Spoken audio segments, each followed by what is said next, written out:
સહકારી ક્ષેત્રની અગ્રીમ હરોળની ભરૂચ દૂધધારા ડેરીની ચૂંટણીમાં ભાજપ સામે જ ભાજપ. ડેરીની મલાઈદાર ખુરશી માટે ભાજપમાં જ ઘમાસાણ. બોલો હવે આમાં કોની હાર અને કોની જીત? ભરૂચ અને નર્મદા જિલ્લાની સહકારી ક્ષેત્રની અગ્રીમ હરોળની ભરૂચ દૂધધારા ડેરીની ચૂંટણીમાં ભાજપના જ બે મહારથીઓએ પોતપોતાની પેનલ આમને સામને ઉતારી દીધી છે અને દૂધધારા ડેરીનું મલાઈદાર સુકાન સંભાળવા એડી ચોટીનું જોર લગાવવાનું પણ શરૂ કરી દીધું છે.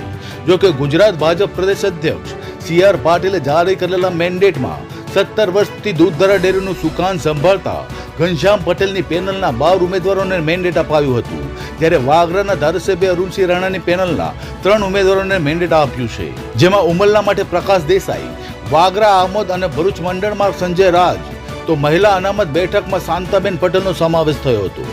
જો કે હવે વાગરાના ધારાસભ્ય અરુણસિંહ રાણાએ ભાજપના જ મેન્ડેટ વગર જ તેમના તમામ ઉમેદવારો ચૂંટણી લડશે એવી જાહેરાત કરાતા રાજકીય ક્ષેત્રે ખળબળાટ મચી જવા પામ્યો છે.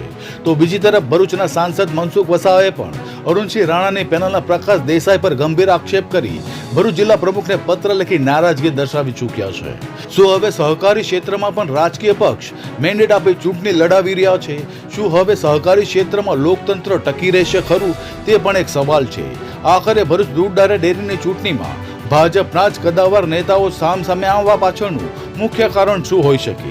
શું સહકારી ક્ષેત્રમાં દબદબો જમાવવા કે પછી કરોડો રૂપિયાની મર્યાદા સત્તા ભોગવવાની? અત્રે ઉલ્લેખનીય છે કે વાગરાના ધારાસભ્ય અરુણસિંહ રાણાએ ચૂંટણીમાં તમામ ઉમેદવારો ઉતારી પ્રદેશ પ્રમુખ CR પાટીલના મેન્ડેટ સામે ચેલેન્જ કરતા હોય તેમ પ્રેસ કોન્ફરન્સ કરી ઘનશ્યામ પટેલને હુંકાર ફેંક્યો છે. જો કે અરુણસિંહ રાણાએ પ્રેસ કોન્ફરન્સમાં જણાવ્યું હતું કે તેઓની પેનલના તમામ 15 ઉમેદવારો પૂર્ણ રીતે ભાજપને સમર્પિત અને ભાજપના સૈનિક છે. તેઓ પૂર્ણ નૈતિકતાના આધારે ચૂંટણી લડશે અને મતદારોના નિર્ણયને સન્માનભેર સ્વીકારશે. હવે જોવું રહ્યું કે બે કદ્દાવર નેતાઓની લડાઈમાં પશુપાલકોનું કેટલું ભલું થશે.